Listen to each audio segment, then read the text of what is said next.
Hey, good afternoon, guys.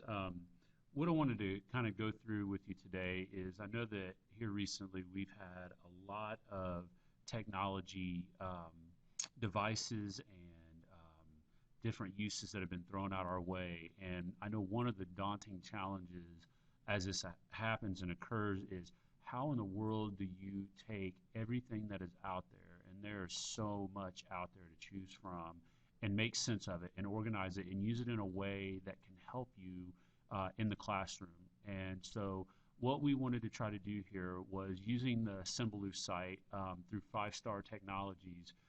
We wanted to take something that they had kind of put together in terms of a matrix, and then just kind of pick and choose and show you maybe some different types of educational apps that exist. And one of the things that we want you guys to be aware of is that, first off, these apps all have different purposes. Some of them are great for organizing and gathering research. Some of them are great for producing things with that research. Some of them are meant for organizing and presenting through, visual presentation software or, different ways of organizing, storing, publishing. There's a lot of different, uses obviously for these educational tools. So I think the first thing that you want to do is when you have a lesson that you're looking at and you may be thinking about, okay, how can I use technology to make this a better lesson? Think about what it is that you want the students to be able to do.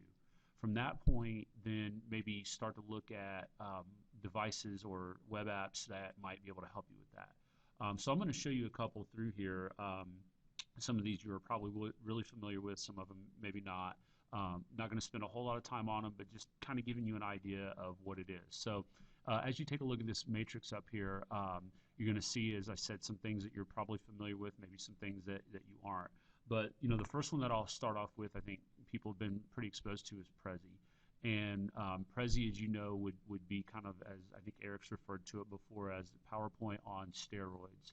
And so what it does is it gives you an opportunity to take something that you would normally put into PowerPoint. And the great thing about it is Prezi is integrated well enough with PowerPoint that you can take a traditional PowerPoint that you've created and simply insert the slides, and it will convert it into a Prezi format.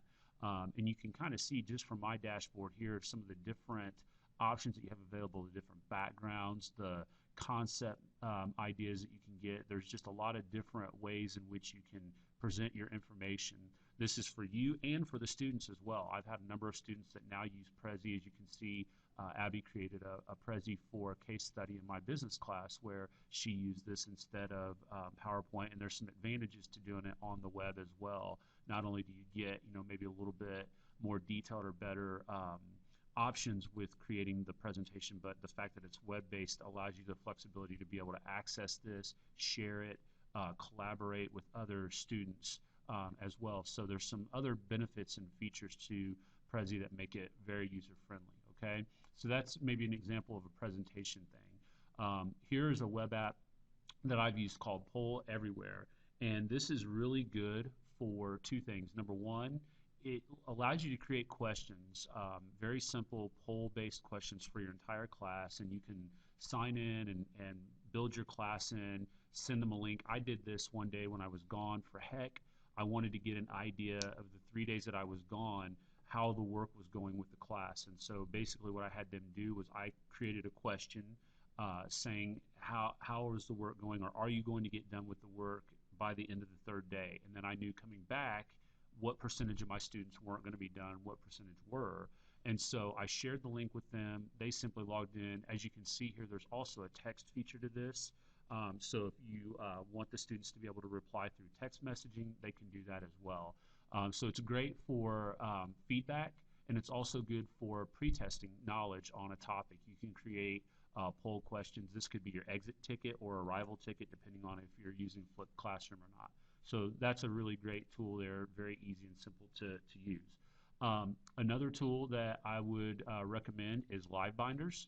I know that you guys have heard Eric talk about this one before. The great thing about Live Binders is you can create your own Live Binder, and it is exactly how it sounds. It's taking what you would normally have in a traditional 3-ring binder and putting it all onto the web, using it to organize web-based research and materials that you've accumulated for a lesson. So if you've got videos or links to articles that you want to read or documents that you want to be able to reference or whatever, you can create a binder in here and organize that. As it says here, collect, organize information very easily.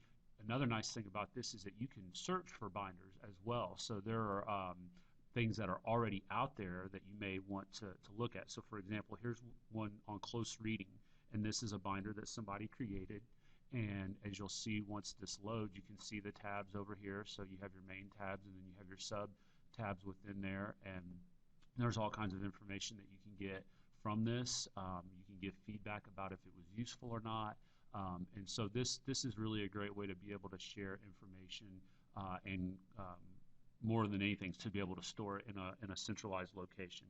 Another one here, and I know that you guys have heard a little bit about this, but certainly Google Docs. I think that as we transition a little bit more, and no matter what device we look at, no matter what device you're on, Google Docs is great. You don't even have to have a Gmail account to get access to Google Docs.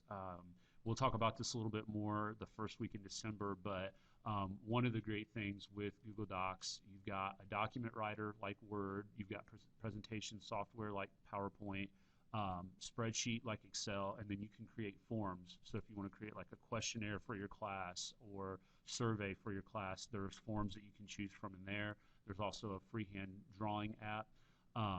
There's also this place here where you can connect to even more applications to build off of the ones that are on Symbaloo. So, you know, a lot of this, guys, is just getting in here and playing with it and finding whatever it is that you're, again, going back to the beginning, looking to need to do. Do you need kids to be able to go out and find images and collect them in one specific location?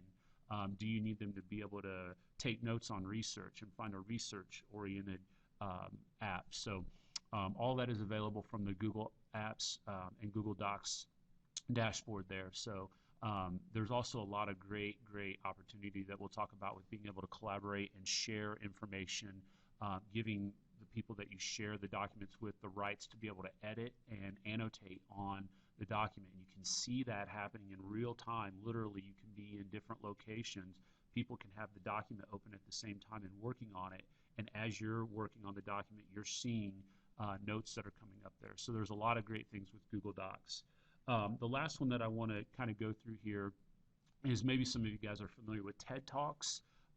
This is TED Ed, lessons worth sharing. So they're not really the video talks like what maybe you've seen. You can get to that from here, but basically these are categorized into lessons, and you can do what they call flip through here. So here's an example of a science and technology one where you can click on view the lesson, and you can see everything's laid out in here. There's all kinds of different things that you can do. It gives you the people who created it. You just kind of go through here, and this is some information about the lesson there that you can work with. Kind of starting the class on. There's videos associated with this. You can get deeper and discuss it with discussion boards and threads. So there's a lot of opportunity for you to be able to use this as well. So, those are some basic things. Obviously, there's a ton more in here that you could use. The biggest thing is figure out what it is that you want to accomplish by using the technology, latch onto one main thing, and then run with it. And then whenever you hear something else thrown out there, you can kind of say, well, I'm good with Prezi, I'm good with Pinterest, I'm good with Live Binders. I don't need another app that would be, beneficial in that area. You might want to check it out and see if it's any better or not. And if it's not, then, just disregard it and stick with what you've learned. So hopefully this kind of helps you in terms of organizing and looking at different ways to use web apps in education.